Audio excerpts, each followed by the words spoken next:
తన మాటే శిలాశాసనమని పెద్ద మార్కెట్లో వ్యాపారుల జాబితా తయారైతే ప్రణాళిక ప్రకారం నిర్మాణం చేయడానికి ముందుకు వెళతామని ఎమ్మెల్యే గొండి శంకర్ స్పష్టం చేశారు. పెద్ద మార్కెట్ పునర్నిర్మాణ పనుల కోసం ఈ నెల 15లోగా ఖాళీ చేయించాలని మంత్రి అచ్చెన్నాయుడు ఇటీవల మార్కెట్లో పర్యటించిన సందర్భంగా అధికారులకు ఆదేశించడంపై వ్యాపారులంతా బుధవారం టీడీపీ జిల్లా కార్యాలయంలో ఎమ్మెల్యే శంకర్తో సమావేశమయ్యారు.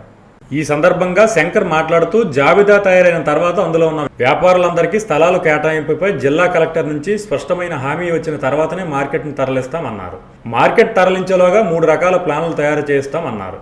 వీటిని మార్కెట్ వ్యాపారుల ముందు పెట్టి అందులో ఒక ప్లాన్ అందరి సూచన మేరకు ఎంపిక చేస్తామన్నారు. భవిష్యత్ తరాలకు ఉపయోగపడే విధంగా ఒక మోడల్ మార్కెట్కు రూపకల్పన చేస్తామన్నారు. కొనుగోలుదారులు, వినియోగదారులకు, వ్యాపారులకు అనుకూలంగా ఉండేలా మార్కెట్ నిర్మాణం చేస్తున్నట్టు తెలిపారు.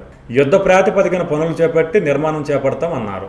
అయితే నిర్మాణానికి అవసరమైన నిధులు సమకూరిన తర్వాతనే ముందడుగు వేస్తామన్నారు. పెద్ద మార్కెట్లో వ్యాపారులంతా సమావేశమై మార్కెట్లో ఉన్న వ్యాపారుల జాబితాను సిద్ధం చేయాలని, దీన్ని వ్యాపారుల సమక్షంలో చదివి జాబితాలో చేర్చిన వారి పేర్లు చదివి ఫైనలైజ్ చేస్తామన్నారు. జాబితా సిద్ధమైన తర్వాతనే మార్కెట్ తరలింపు ప్రక్రియ ముందుకు సాగుతుందన్నారు. పైరవీలకు అవకాశం లేకుండా పారదర్శకంగా షాపులు కేటాయింపు ఉంటుందన్నారు. ఎట్టి పరిస్థితుల్లోనూ అక్రమాలకు అవకాశం ఇవ్వమన్నారు. నగరపాలక సంస్థ కమిషనర్ మార్కెట్లోకి వెళ్లి ఖాళీ చేయాలని ఒత్తిడి తెచ్చారని సమాచారం వచ్చిన వెంటనే ఆయన వెనక్కి పిలిపించినట్టు తెలిపారు. ఎవరికి భయపడకండి, మీరు ఇల్లులు దర్జాగా మీ ఇల్లులు మీరు కట్టుకోండి. మీ ప్రాబ్లమ్స్ ఉంటే అధికారుల దగ్గరికి వెళ్ళండి.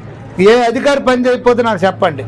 దళారీలు ఎవరిని నమ్మకండి, బ్లాక్ మెయిలర్స్ నమ్మకండి. ఇది రాసేస్తావు నువ్వు ఇవ్వకపోతే అంటే నమ్మకండి, రాసుకొని. నువ్వు ఇది లేకపోతే ఎరగొట్టేస్తావు అంటే కొట్టుకొని చూసుకుంటాను. నేను ఉంటాను, మీకు అందరికీ నేను అండగుంటాను.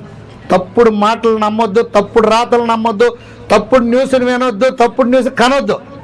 నేను మీకు జవాబుదారీతనం. మీరందరూ నాకు ఓట్లేసి గెలిపించారు. ప్రతి ఒక్కడికి నేను జవాబుదారం.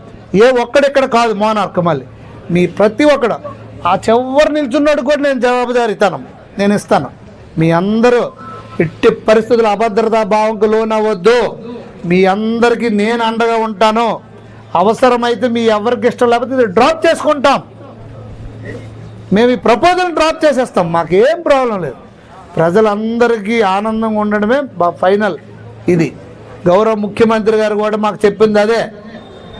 పల్లె నిద్ర చేయమన్నారు, వారంకి ఒక రోజు వెళ్ళి ఊర్లో పడుకోమన్నారు. ఇంట్లో వచ్చి పడుకుంటాం, మీ మార్కెట్లో వచ్చి పడుకుంటున్న అవసరమైతే ఒకరోజు నైట్ మీరు రండి, ఏం పర్వాలేదు. అందరూ దయించి మళ్ళీ ఒక్కసారి చెప్తున్నాను, నేను మీ మనిషిను, మీ ఇంటి మనిషిని నేను. మీరు పైవాడిగా చూడకండి.